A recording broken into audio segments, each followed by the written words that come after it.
And joining us now on the WMAL Newsmaker Hotline is Maryland Attorney General Douglas Gansler.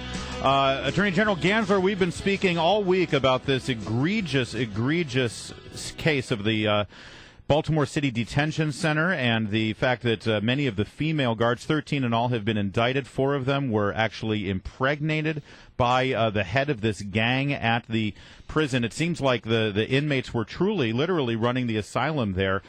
It seems to me that this happened on your watch. Isn't the Attorney General's office supposed to be looking out for this sort of thing?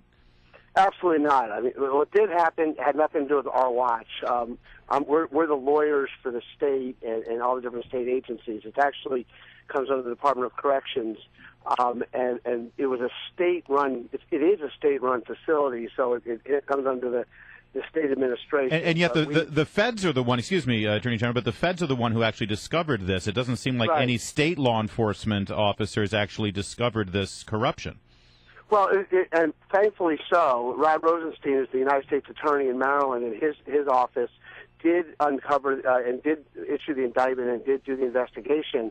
And so that's how all this came to light, and now there's a lot of questions to be answered on the state side. That happens quite often when there's incompetence on the state level, whether it's election fraud or a number of other things that could happen, the feds can come in and do this kind of thing. So they were, the U.S. Attorney's Office in Washington, and actually our office in this case, not in this particular situation, but we do a lot of gang enforcement as well.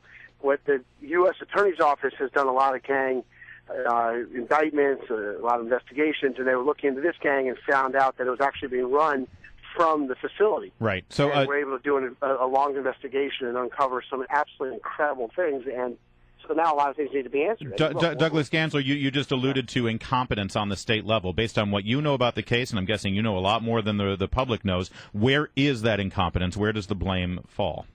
I don't know a lot more than the public does in this particular case. I do know about these kinds of things because, again, we have nothing to do with this at all. But I can tell you that right now there's 3 things that are going on at once. One is the actual indictment. These 25 people, what's going to happen to them, making sure that they're held accountable for what happened, because it's absolutely incredible that this could happen. Secondly, who else was responsible? How did this happen? Who facilitated these kinds of things?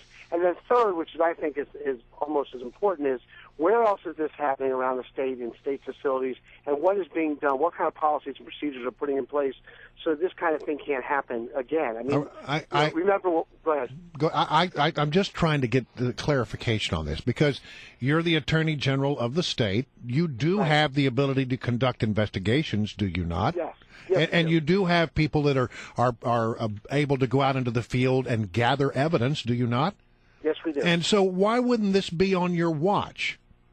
Because we're not the police department. We are lawyers. What we do is every state agency has legal questions. And by the way, if they ask us a legal question, is this thing allowed to happen in a jail in our state? Obviously, the answer is no. But we are not the supervisors. This is the people who run the jails. It starts. But you're the top law enforcement officer in the state, are you not? That is correct. Well, then it seems to me that it would be incumbent upon the top law enforcement officer in the state of Maryland to conduct an investigation about a matter like this. Well, we have the authority to conduct an investigation. If we were. If we knew about it, if we were alerted to it or something, we could. But what we would do, by the way, if we conduct an investigation, we'd just call the police and tell them, the state police would be able to do an investigation. But it's more likely that an investigation like this would come from the federal level, because they would have to. Otherwise, if the Department of Corrections have to know this is going on, because the Department of Corrections was intricately involved in this. Yeah. So they would have to self-report. And by the way, you should come investigate us. We're doing this kind of thing. So fortunately, that's why we have different levels of government. But no, we are not. We have nothing. Could not have less to do with what happened here or the investigation of what happened here. I got another question for you. The governor has pushed through the legislature some very, strict gun laws. And one of the gun provisions of the gun law is that you can't have a gun that has a magazine that contains more than 10 bullets, right? I believe that is the case. All right, so you're going to be the person who has to oversee the enforcement of this law. So here's my question. If somebody is stopped and they've got a gun that has, say, a magazine that contains, 19 bullets, is that person in violation of the law if they bought the magazine before the law became the law? No. How do you prove that? The law, yeah, but the answer is that my understanding of the legislation, and by the way, just before you get there, I'm not a legislator either, so I do not pass the law. Well, I understand that, but you have to enforce the law. Well, because you're I'm asking the question on behalf of people who are out there asking this very question. Yeah. Because if you get stopped by a police officer and you've got 19 bullets in your magazine, right, how do you prove to the law enforcement official there that you bought this magazine before the law went into effect? I mean, I think there are a lot of people who have these magazines who don't particularly have a receipt that shows the day they bought it.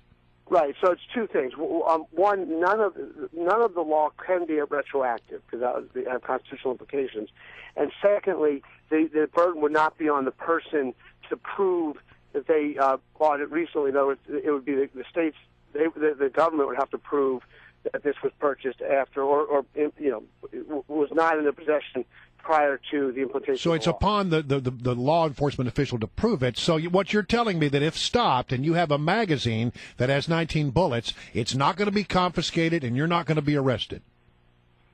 It would depend on the circumstances of the case. More than 10 bullets. But right now, the law has not been implemented yet. So right now, that would be certainly the case. All right. Thanks for clearing that up. Let me ask you this. I mean, it's no secret that you're probably going to be running for governor. Have you officially announced that you're running for governor? I have not. You want to do that now? No, thanks. All right. All right. The election's not for a year and a half. It's actually there's an election in Virginia across the river first. Yeah, I got 7 names here in front of me of people who are raising money on it already. So, but let there's me. A lot of it. Yeah, that's one of the unfortunate realities of this thing. You have to raise money, but you raise money all the time for whatever you're running for. They are. There is a referendum push right now to repeal the ban on the death penalty that Governor O'Malley just pushed through. Where do you stand on it? Do you support the repeal of the death penalty? Well, I support the repeal of the death penalty because it was passed by the legislature. I happen to be in favor of the death penalty for certain people who commit certain crimes. So you will support the referendum effort? Well, no, there is no referendum effort that I'm aware of right now. But if there is a referendum, I'm not involved in that one way or the other. I'm going to say, I didn't testify this year. I think we spent an enormous amount of time in Maryland. We spent an enormous amount of time talking about the death penalty. We don't even have it. The way it was construed and used has been flawed for a long time. Not for the reasons that people say, but we've had 5 people executed in 50 years. And we spend an enormous amount of time talking about it and debating it back and forth. Most of the arguments that are put forth are wrong. For example, they always talk about how expensive the death penalty is, which, of course, the death penalty doesn't cost extra money at all, and it does cost an enormous amount of money to house somebody for 40 or 50 years in jail. But right. But I'm not going to be involved in the referendum one way or the other. It's just not that important of an issue when we have life without possibly parole and other avenues. I just happen to think that the guy that goes up and slaughters young kids in a school at close range and 20 kids, whatever, that person did it, has forfeit the right to live on our planet. Maryland Attorney General Douglas Gansler, one very quick question. If you are the governor of Maryland, you might be called upon to go see RG3 play for the Redskins. Are you okay with that team continuing to be called the Redskins? I've been a Redskins fan my whole life. I don't think there's anything disrespectful about the name, so I don't have a problem with the name, but if they want to change it, that they've got a lot more money than I do, so they own the team, so they can do it. All right, thanks for joining us today. I appreciate it.